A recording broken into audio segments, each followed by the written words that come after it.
Selamat siang, Anda menyaksikan Headline News pukul 14 waktu Indonesia Barat. Pemirsa, menjelang peringatan 9 tahun semburan lumpur Lapindo 29 Mei mendatang, puluhan warga korban lumpur melakukan aksi tabur bunga di atas kolam penampungan lumpur.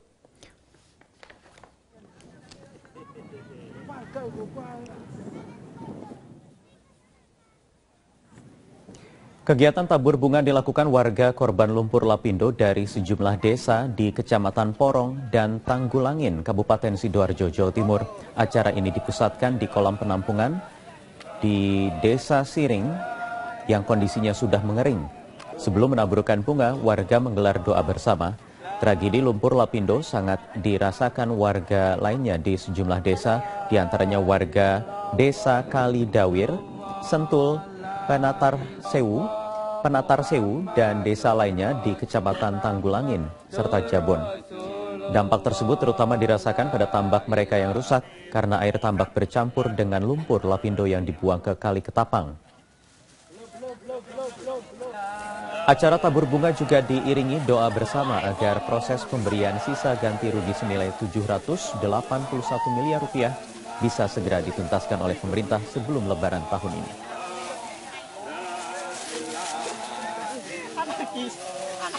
Ya, harapan saya kalau bisa jangan sampai molor gitu loh. Karena ini kan sudah 9 tahun. Kalau nanti molor lagi sampai 10 tahun, bagaimana terjadinya warga korban Lapindo? Sekarang ini kan banyak orang-orang Lapindo yang meninggal, yang stroke, adanya pemikiran-pemikiran yang selalu dihuni di pikiran orang-orang itu adalah kapan kita ini akan saja untuk bisa mendapatkan rumah yang layak hidup.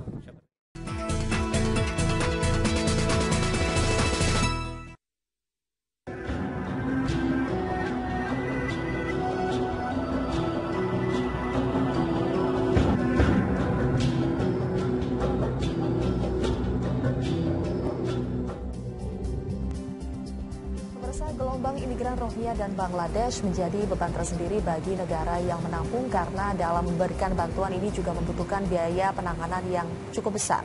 Oleh karena itu, Kementerian Luar Negeri menyatakan bahwa Indonesia hanya mampu menampung para pengungsi selama setahun. Di sisi lain, Kementerian Luar Negeri tidak akan memberlakukan kebijakan turn back the boats atau mengusir kembali, memulangkan kembali imigran yang sudah terlanjur masuk ke perairan atau terdampar ke wilayah Indonesia. Namun realitanya ada pemerintah kota Langsa di Aceh yang menolak kedatangan 433 pengungsi Rohingya dan Bangladesh dengan alasan sudah tidak ada lagi alokasi atau tempat yang cukup untuk menampung mereka. Namun sebelum membahasnya, saya akan memperkenalkan dulu narasumber yang sudah bergabung bersama saya di sini. Yang pertama adalah Prof. Alexis Jumadu, ini adalah pakar hubungan internasional. Selamat pagi, Prof. Alex, apa kabar? Selamat pagi. Dan yang kedua ada Kiai Haji Abdul Ghafur, Pak Abdul, anggota Dewan Syuro PKB. Selamat pagi, Pak Abdul. Dan yang ketiga adalah anggota Dewan kita, Ahmad Diniati Natakusuma, anggota Komisi 1 DPR dari fraksi P3. Selamat pagi, Pak Dini. Apa kabar? Waalaikumsalam. Dan pemirsa, sebelum kami membahasnya, kita simak dulu informasi berikut ini. Konflik yang berkepanjangan membuat kaum Rohingya meninggalkan Myanmar untuk mencari tempat tinggal yang lebih aman, meski harus berjuang terombang-ambing di lautan. Sebelum tiba di perairan Indonesia, kapal para imigran diusir dari perairan Malaysia dan Thailand yang menjadi tujuan kepergian mereka. Akhirnya, setelah berbulan-bulan terapung di lautan, ini adalah pertama kalinya para pengungsi Rohingya dan Bangladesh bisa melaksanakan ibadah sholat dengan tenang di darat. Mereka ini adalah kelompok yang berada di pusat penampungan Kuala Langsa, Aceh. Presiden Joko Widodo pun menjamin pemerintah Indonesia akan berupaya maksimal dalam menangani para pengungsi yang mencari bantuan ke Indonesia. Apalagi, kini sudah ada kesepakatan dengan Thailand dan Malaysia untuk bersedia menampung pengungsi. Kita menerima, Malaysia juga sama, Thailand juga sama, dan kemarin alhamdulillah juga Myanmar juga ingin menghambat agar tidak lagi banyak yang mengungsi keluar. Ini saya kira sebuah jalan keluar yang baik karena semua negara mau menerima. Namun di sisi lain, gelombang pengungsi Rohingya yang terdampar di perairan Indonesia dapat menimbulkan dampak baru bagi negara penampungnya. Karenanya, Dunia internasional harus ikut membatasi masuknya imigran Rohingya ke Indonesia. Selain harus berkomunikasi dengan Myanmar, Indonesia juga harus aktif berkomunikasi dengan negara-negara di kawasan ASEAN serta PBB untuk menuntaskan masalah tersebut. Menteri Luar Negeri sudah pergi ke Myanmar, sudah bertemu dengan Menteri Luar Negeri Myanmar, dan Myanmar berjanji bahwa mereka tidak akan melakukan diskriminasi terhadap kaum Rohingya. Namun Panglima TNI Jenderal Muldoko menegaskan tidak akan membiarkan wilayah laut Indonesia dimasuki kapal-kapal pengungsi Rohingya. Meski bantuan kemanusiaan tetap akan diberikan kepada manusia kapal, Jenderal Muldoko tetap melarang mereka masuk, apalagi menepi di daratan Indonesia. Diusahakan tidak masuk ke wilayah kita, kan begitu. Karena begitu masuk ke wilayah kita akan memunculkan persoalan-persoalan sosial. Gitu. Kita sendiri mengelola masyarakat Indonesia sendiri aja masih tidak mudah. Itu actually urusannya Ibu Menteri Luar Negeri. Ya. Tugas paling penting adalah bagaimana menjaga wilayah itu agar tidak bisa semaksimal mungkin. Berdasarkan data ada berapa banyak Pak warga Rohingya yang bisa masuk ke sini? Cukup banyak. Kalau kita membuka akses nanti jadi ekspor. Indonesia dengan PBB akan terus melakukan pendataan guna memberikan hak-hak fungsi sesuai dengan kesepakatan dan aturan internasional. Pemirsa, pemerintah Indonesia memutuskan untuk mengambil kebijakan tidak akan memulangkan atau mengusir kapal-kapal imigran yang sudah terlanjur masuk ke perairan Indonesia atau memberlakukan kebijakan not turn back the boats. Nah, apakah kebijakan pemerintah itu adalah langkah yang tepat, Prof. Alex? Ya, saya pikir dengan dasar kemanusiaannya, langkah yang diambil pemerintah itu sudah tepat. Menunjukkan bahwa bangsa Indonesia ini bangsa yang punya hati nurani. Ya. Karena pilihan lainnya adalah membiarkan orang-orang itu terdampar di laut, mereka mati kelaparan, kehausan, sakit penyakit, banyak perempuan, ibu-ibu, dan juga anak-anak. Saya pikir bangsa Indonesia tidak bisa mengabaikan. Ya. Jadi saya pikir apa yang diambil pemerintah sudah tepat. Tapi perumusan kebijakan pemerintah di sini harus memahami kompleksitas dari masalah ini. Ya, karena ada beberapa masalah di dalamnya. Ada isu kemanusiaan yang pertama tentu ya. Kemudian ada isu konflik etnis di Myanmar, ada persecution, ada penindasan terhadap suku Rohingya. Tapi ada juga economic migrants. Yang mencari kehidupan yang lebih baik, mencari pekerjaan yang lebih baik. Ada juga isu siapa yang tanggung sumber daya ini. Seandainya tadi pemerintah memutuskan 1 tahun kita ini, ya, siapa yang akan menanggung itu. Kemudian nanti juga ada isu verifikasi, ya, kategori-kategori mereka yang datang ini. Siapa yang memang bisa memenuhi syarat sebagai pengungsi atau siapa yang sekedar economic migrants mencari kehidupan yang lebih baik. Ya. Kemudian juga ada isu itu ya bisa menimbulkan kecemburuan dari orang-orang di daerah. Kalau misalnya nanti ada bantuan internasional, kelompok ini sangat diperhatikan. Nah, ini semua harus diperhatikan oleh pemerintah. Dan yang lebih penting adalah pemerintah Indonesia harus menentukan dulu ini tujuannya apa. Indonesia memberikan bantuan kemanusiaan, tapi setelah itu juga harus diketahui langkah selanjutnya. Ya. Nah, dalam kerangka ASEAN, dan ASEAN didirikan untuk menyelesaikan masalah-masalah yang tidak bisa diselesaikan pada tingkat nasional atau tingkat lokal, diselesaikan pada tingkat regional. Nah, karena itu Myanmar harus diajak juga ikut terlibat, ya, karena akar masalahnya ada di sana. Nah, kita harus mendorong Myanmar untuk melakukan bagiannya, ya, untuk menyelesaikan konflik dan menghapus penindasan, diskriminasi terhadap suku Rohingya ini. Pak Dini sepakat kalau dari sisi kemanusiaan mungkin tindakannya sudah tepat, tapi kalau dari kita pertimbangkan lagi konsekuensinya itu banyak sekali seperti yang tadi sudah disebutkan oleh Prof. Alex. Anda menilainya seperti apa? Begini, itu kan migran irregular, ya. Jadi sehingga kemungkinan terjadi negara-negara lain eksodus ke Indonesia. Jadi kalau kita lihat Panglima TNI menyampaikan seperti itu, terus Menteri Luar Negeri, kalau menurut saya ada plus minus begitu. Tapi kita lihat di Myanmar itu kondisi politik, politik yang terjadi di sana.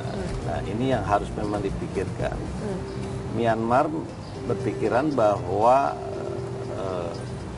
Rohingya yang datang ke Indonesia itu dari Bangladesh. Ya. Gitu. Jadi persoalan asal-usul. Asal-usul. Tapi sebetulnya asal-usul kan semua juga asal-usul satu kan awalnya Nabi Tidak Adam. semua penduduk dari negara itu berasal dari negara itu. Ya, bisa saja dari negara lain yang akhirnya kemudian jadi warga negara itu. Betul. Jadi kalau lihat asal-usul siapa yang duluan datang, siapa yang duluan lahir. Nah, maka oleh sebab itu dari sisi kemanusiaan Indonesia harus menampung dan memang kita bersaudara. Kalau lihat tidak bisa dibeda-bedakan. Dilihat dari konsekuensi yang harus kita tanggung. Misalnya yang paling yang sudah terjadi adalah pemerintah dari Kota Langsa menyatakan kita sudah tidak ada lagi nih tempat penampungan. Kemudian nanti bagaimana biaya yang dikeluarkan untuk memberikan makan ribuan pengungsi itu kan sangat banyak. Kalau Anda melihatnya apakah memang itu harus menjadi tanggung jawab atau beban dari pemerintah Indonesia? Iya, semua yang ada di Indonesia, penduduk Indonesia, penduduk kan ada penduduk, ada warga negara. Di Undang-Undang Dasar sudah jelas bahwa penduduk itu adalah orang baik yang asli maupun yang datang. Itu penduduk yang harus diperhatikan oleh negara di mana state itu berdiri. Jadi semua itu harus dilindungi, tidak bisa dibiarkan. Indonesia kaya raya, kenapa mesti takut? Tetapi kalau tadi disebutkan oleh Prof. Alek, ini bisa saja menimbulkan kecemburuan sosial dari masyarakat lokalnya sendiri. Karena bukan berarti masyarakat lokalnya di situ hidupnya sudah sejahtera ya Prof ya. Kalau Pak Dini melihatnya seperti apa? Ya memang harus ada penampungan, tapi tidak eksklusif begitu ya. Ini harus inklusif, harus semua sama. Maka oleh sebab itu harus ditampung, ada penampungan. Indonesia ini kan luas. Jadi tetap harus ditampung ya, Indonesia luas. Meskipun konsekuensi atau biaya yang harus kita keluarkan besar untuk itu. Oleh sebab itu harus ada komunikasi dijalin negara asal dan negara penampungnya itu Indonesia. Nanti kita harus akan dibangun itu. Bahas lebih jauh Pak Dini soal komunikasi seperti apa yang harus dibangun Indonesia dengan negara lain. Saya mau tanya dulu ke Pak Abdul. Pak Abdul, kalau melihat masalah dari etnik Rohingya ini, kalau menurut Anda ini lebih ke masalah memang persoalan agama atau persoalan asal-usul atau bagaimana? Ya, terima kasih. Saya melihat dari sisi sejarah memang asal-usul. Ya. Tetapi saat ini yang harus kita bicarakan adalah masalah kemanusiaan, bukan saja masalah keagamaan. Oke. Kenapa? Karena kita sebagai rakyat Indonesia yang mempunyai falsafah Pancasila, pada sila yang kedua ada kemanusiaan yang adil dan beradab. Nah, maka secara otomatis dengan falsafah ini kita harus jadikan suatu dasar di mana kita tidak boleh membiarkan penduduk yang oleh Pak Dim bilang bahwa di Indonesia ini ada warga dan ada penduduk. Penduduk ini di dalam kajian Islam itu dikatakan orang-orang muhajirin bisa saja. Nah, orang-orang muhajirin ini seperti pernah terjadi di zaman Rasulullah. Ada muhajirin, ada ansor. Ada muhajirin, ada ansor. Nah, sekarang kita ingin buktikan juga Indonesia dengan kaya ya. Kaya pulau, kaya nama-nama, julukan. Oke. Ya, Aceh ini dijulukan dengan kota apa? Serambi Mekah. Serambi Mekah. Ya harus dibuktikan antara nama dengan perbuatan. Baik. Alhamdulillah. Baik, Indonesia sudah membuktikannya secara kemanusiaan akhirnya ditampung. Tetapi kalau kita lihat ini, apakah dengan keputusan pemerintah itu akan membuka peluang, misalnya kepada imigran-imigran gelap lainnya yang bukan karena masalah ditelantarkan agamanya, negaranya, tetapi karena masalah seperti tadi Prof bilang, ada economic migrant issue di sini. Nah, bagaimana nanti kita bisa mengantisipasi celah-celah nanti akan semakin banyak imigran gelap yang masuk ke Indonesia apabila sudah dibuka peluangnya seperti ini. Nanti kami akan bahas lagi pemirsa, tetaplah bersama kami di Bincang Pagi.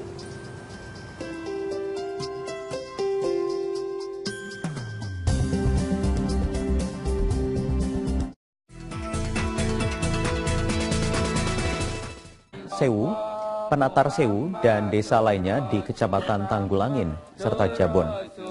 Dampak tersebut terutama dirasakan pada tambak mereka yang rusak karena air tambak bercampur dengan lumpur lapindo yang dibuang ke Kali Ketapang. Acara tabur bunga juga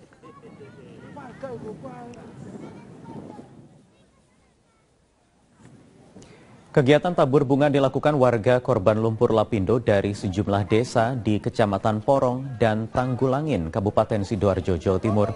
Acara ini dipusatkan di kolam penampungan, juga diiringi doa bersama agar proses pemberian sisa ganti rugi senilai 781 miliar rupiah bisa segera dituntaskan oleh pemerintah sebelum Lebaran tahun ini.